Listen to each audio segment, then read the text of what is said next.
God is faithful. He is faithful in His blessings, and He is faithful in His warnings.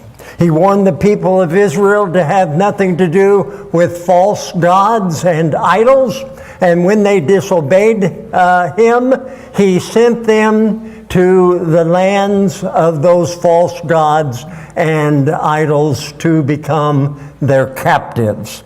And that is how Israel became captive to the Assyrians and to the Babylonians. But because God is also faithful in His promises, He never forgot His covenant that He made with Abraham, and He continued to love Israel and to preserve her. We have in the Old Testament books like Daniel and Ezekiel describing how to live in captivity. And we have books like Ezra and Nehemiah to talk about what it means to go home after captivity. But not everyone always went home from captivity, even when they were free to do so. Some decided to stay where they were. And to my knowledge, there's only one book in the Old Testament that talks about that, and that is the book of Esther. It is about living in a foreign kingdom that you don't really have to live in. I want to kind of give you the overview, the cliff notes of Esther, in case you're not too familiar with it.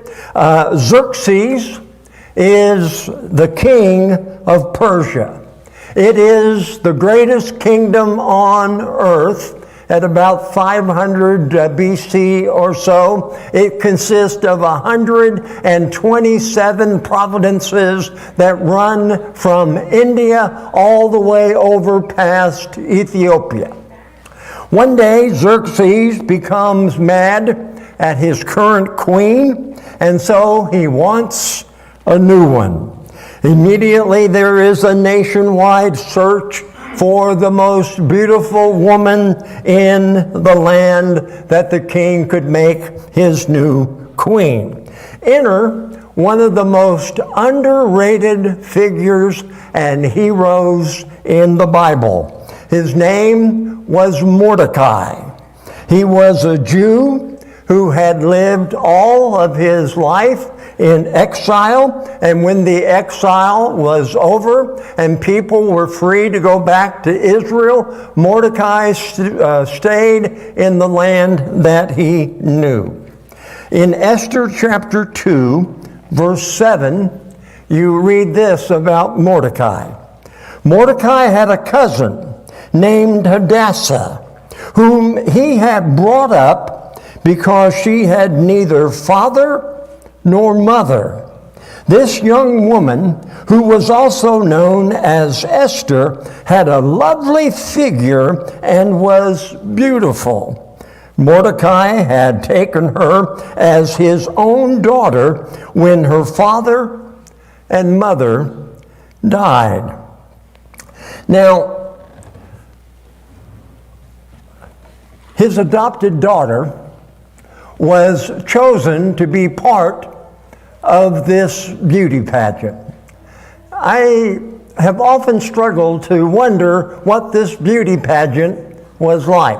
They were collecting women from throughout these 127 provinces, and for people who were kind of middle class and higher, the women were dressed from head to toe in coverings, even wearing a veil. How do you have a contest to determine the most beautiful one in that kind of culture? Now, this is just me. I've always imagined Esther with green eyes. She would have been a little bit more, darker complected than most of the people here. Green eyes in that culture was thought to have special mystical powers and beauty. And I've always just imagined her in my mind's eye of those green eyes just above that veil that she wore. Her Jewish name, Hadassah, it means dazzling beauty. Her Persian name was Esther. And so she was entered into the king's pageant. Mordecai gave her one piece of advice.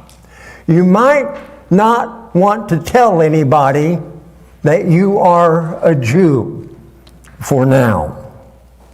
12 months later, I guess it takes time to get all these women together. 12 months later, she wins the beauty pageant and is selected as the new queen of Persia. In Esther chapter 3, we meet one of the great villains of the Bible. His name is Haman. Haman is second in command to King Xerxes. He is a narcissistic egomaniac. He wants everybody to bow to him as he passes by. One day he runs into Mordecai. Mordecai refuses to bow because he bows to no one but his God Jehovah. Mordecai, all of a sudden, is in a pickle. Haman is incensed, and he's such an egomaniac, he decides he not only needs to get rid of Mordecai, but he wants to wipe out the entire Jewish race. He wants to conduct genocide of the Jews in Persia. He was Hitler before Hitler was Hitler. He was that kind of man. And so in Esther chapter 3, verse 6, you see his outlook. It says, "Yet having learned who Mordecai's people were," this is Haman, he scorned the idea of killing only Mordecai. Instead, Haman looked for a way to destroy all Mordecai's people, the Jews, throughout the whole kingdom of Xerxes. Mordecai was a courageous man. Like Daniel and Nehemiah, he could serve a foreign government as long as it remained honorable. Haman had no honor. He had no code. He lied constantly and made things up about the Jews. King Xerxes, not the brightest bulb in the box. He just assumed everything that Haman was telling him was true, and if he wanted to wipe out the Jews, then he must have a reason for that. And as the story unfolds, finally we get to the point where Mordecai tells Queen Esther, "Now's the time to tell the king that you are a Jew."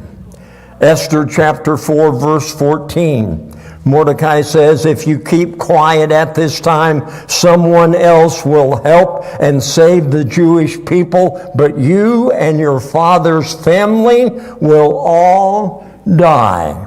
And who knows, you may have been chosen queen for such a time as this." However, there was one problem.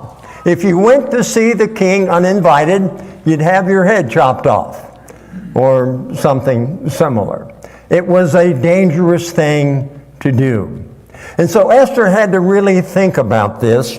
And so it says in Esther 4:16, "I will go to the king, even though it is against the law.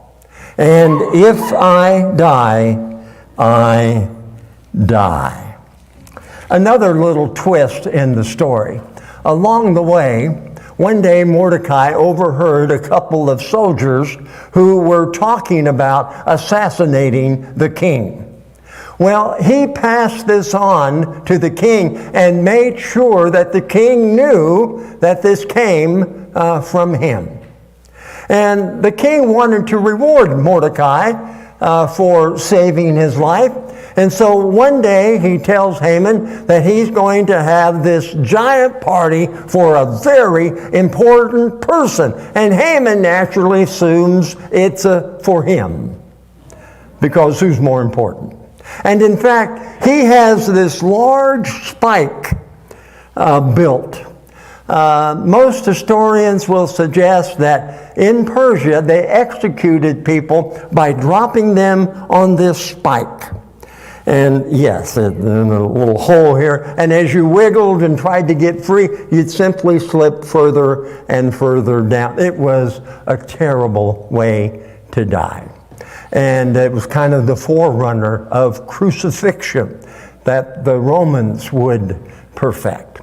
And so Haman had built this large spike for Mordecai, and it turns out the king is very upset when he finds out that his guest of honor is about to be executed by Haman. Guess who gets the spike that Haman built? Haman does. And the short of the long story is that eventually Mordecai becomes the second in command in Persia, serving the king.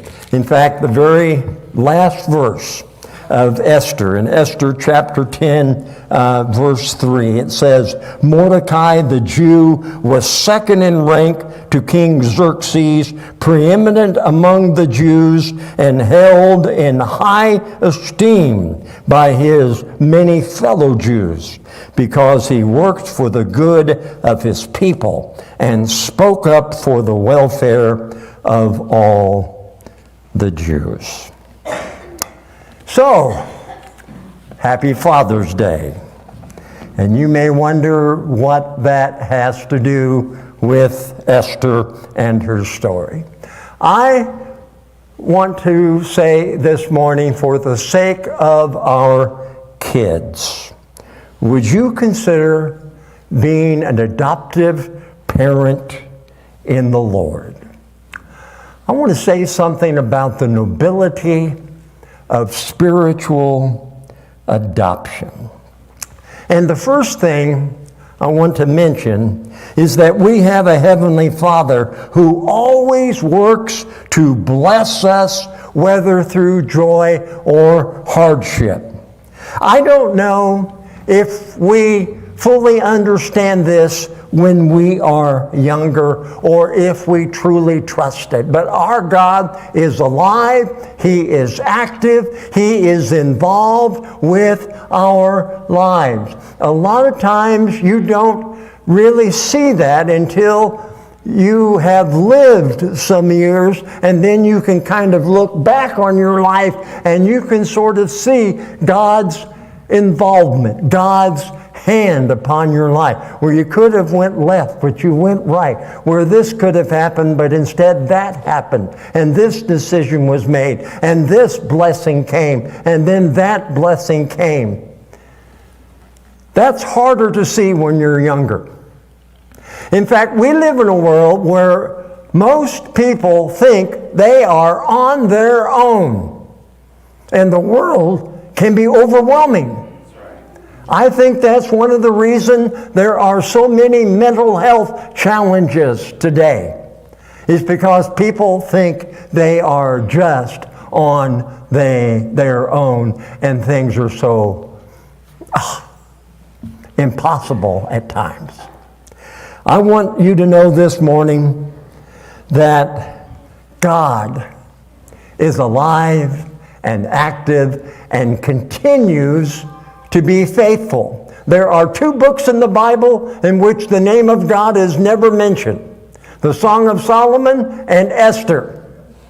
And yet God is everywhere in Esther. Do you think it was just a coincidence that Xerxes chooses Esther, a Jew, to be his new queen? Do you think it was just a random chance that Mordecai became her adoptive dad? Was it just an accident that Mordecai overheard this plot to assassinate the king and made sure the king knew about it? God, all the time, was pulling the threads that brought these things together. Now, people still had the freedom to choose. They still had the responsibility for the choices they made. But God was the grand conductor of the orchestra, making sure that His will was done. One of the reasons those that are younger need the older to help them see how God is at work and has been active in their life, and therefore others can trust the same thing is happening in theirs. It's hard to gain perspective and the courage to act just on your own. I don't even know if you can gain it from a sermon. But we develop perspective by living life with those who have actually developed it.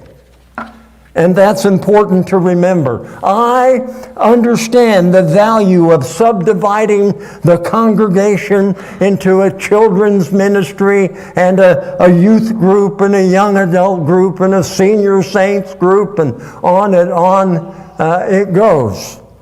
But we also cannot lose the blessing of mentoring one another across the lines of age.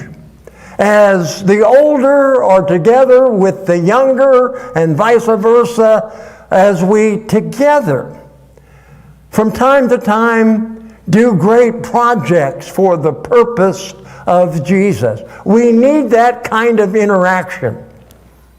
We don't need the church to be totally segmented into various groups. We need that interdependence and the blessings of the older with the younger. Second thing I want to mention is that dads matter. Dads matter. I'm not suggesting, by the way, that moms don't. But especially on this day, would you consider how important dads are? And this comes straight from the heart. I believe we are facing a crisis of male spiritual leadership in the church today. We just don't have the kind of male role models that we need. Oh, we have some, but we need more.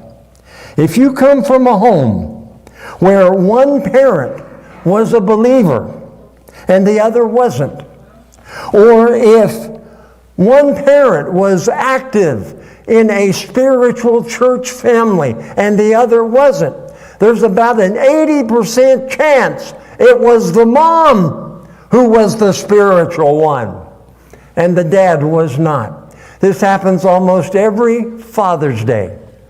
It happened this morning. I'm handed a note with somebody who says, today is a hard day for me because I had a lousy dad. I understand that. I recognize that that is a situation, unfortunately, that some children find themselves in. If you came from a home where the dad was mostly unspiritual or unavailable or just not a good role model, What I want you to know this morning is, even though that may have been your experience when you were younger, that doesn't have to be who you are right now. Amen. It is not a prison sentence that you are doomed to repeat because you didn't have two highly spiritual parents who brought you up in the Lord. Now, there's a long list of research proving that dads matter in a child's life. It takes a man and a woman to create a child, and it's not a very far leap to realize it takes a man and a woman to best raise a child. There are many examples of single parents in the church who do their very best to raise spiritual children. And many of those kids turn out well, and I want to say thank you. I want you to know I pray for you. I always pray that God will bless you. But I also need to let you know that the research is overwhelming. It says a child with both an engaged mom and dad tends to make better grades. That child will tend to have a healthier view of self. They will tend to have a greater sense of contentment and tend to be more spiritual. And this is not church research. This is sociologists who've been researching this for decades. Now, are there children who grow up in unusual parental situations and turn out great? Of course there are. But it's harder. And we need to appreciate that. And today I especially want to honor the dads of adoption. It takes a special kind of love, a special kind of courage to want to adopt a child. Mordecai was under no legal responsibility to adopt Esther. There was nothing in the law about adopting a cousin. He could have easily packed her up and sent her back to Israel and let somebody else bring her up. She would have been just one more child refugee. And no matter what the human conflict or man's inhumanity to man, it's always the children who pay the greatest price. And you can see that in the children on our border, and especially in Gaza, and in Ukraine, and in many other places around the world. God bless those who will adopt children that others do not want. And a lot of those children, they turn out great and are so appreciative that they have a loving home in which to grow up in. But at the same time, you have to have your eyes open. Adoptive children, they can have a different genetic makeup. They can have different tendencies and predispositions different from you. And they can be a real challenge. The entire story of Esther turns on the reality that a man named Mordecai wanted to be an adopted dad to Esther. And Esther grew to have great courage as she entered uninvited into the presence of the king. She learned that courage, I believe, from her adopted dad. Every child needs what Esther received, an adult role model who loves the Lord. And if I can drill down just a little bit more, here's my my 2A. The next generation needs adoptive spiritual dads and adoptive spiritual parents. And I'm not talking about adoption in the legal sense. I'm talking about adoption in a spiritual sense. If you don't have a spiritual role model at home, that doesn't mean you can't have one here. That's right. And that's part of what the church needs to be about. Yes, children are primarily the responsibility of their parents and their grandparents and their extended family, but the church family has a responsibility also to do what we can to provide spiritual role models that bless, that encourage, that lift. We need that. You see, children are a gift. I hope that's nothing new for you to know. Whenever God gives a gift, He expects those of us who love Him to be good stewards of the gifts that He provides. Kids may be unexpected, but they are not accidents without purpose. Jesus said, "Let the little children come to me." Do you have any doubt that Jesus had a special place in His heart for kids? Even though He never married, He never had a child, He loved kids. This church loves kids. And we need to work even harder at demonstrating that. You see, the next generation always deserves people like Mordecai in their life. Especially men on this day who will step up and teach children to love Jesus like they do. We need men teaching in our children's ministry. Not the same four women over and over and over again. We need men. We need men teaching in our kid ventures and participating in their activities. We need men teaching in our youth ministry. We need men that our kids can see living their faith and talking about how God has blessed their life so that our folks who are younger might have confidence that God is doing that for them also.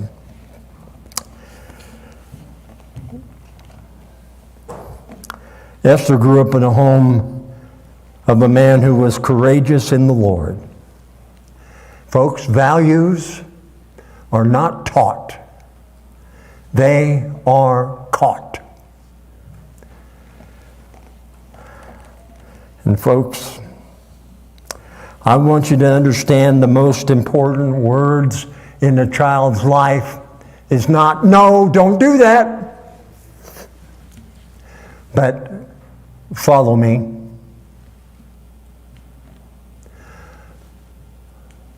Go with me. Let's do this together.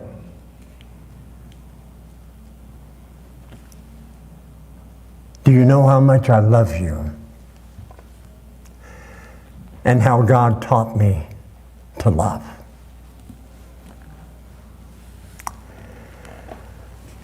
Last thing I want to mention. Remember, you're adopted too. In Ephesians 1:5, Paul says, God decided in advance to adopt us into His own family, or in Romans 8, we too wait with eager hope for the day when God will give us our full rights as adopted children, including the new bodies He has promised us. Jesus made it clear as He was about to leave the disciples that He would never leave them alone.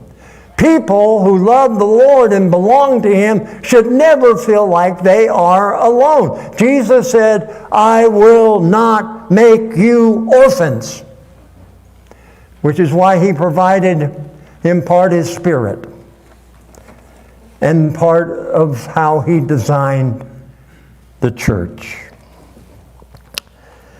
And so you have Mordecai there at the end.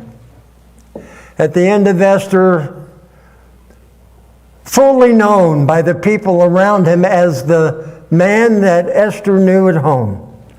One who was dedicated to the Lord, who just wanted to do good, and he cared about the welfare of others.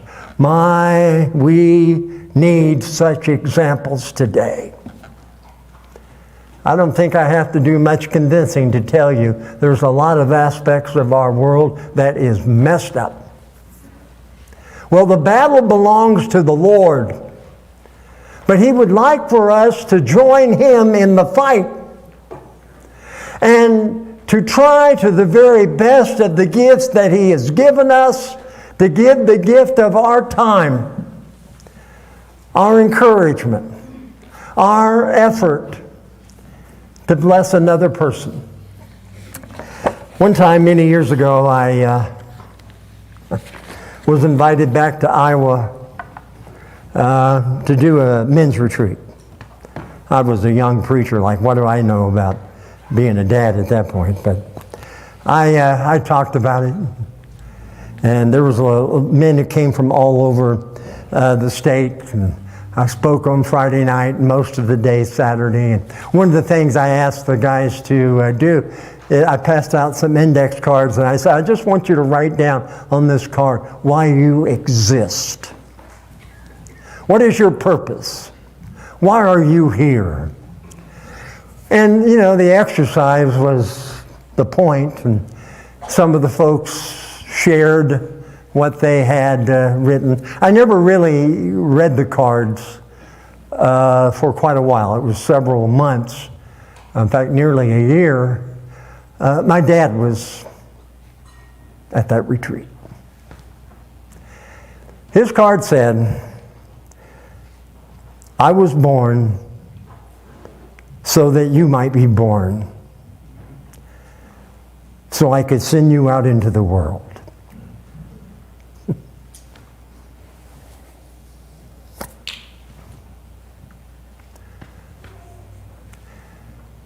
That's the end of part 2.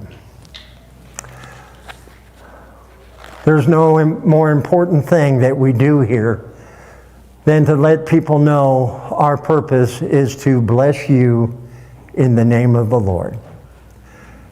How might we serve you? How might we love you? How might we encourage you?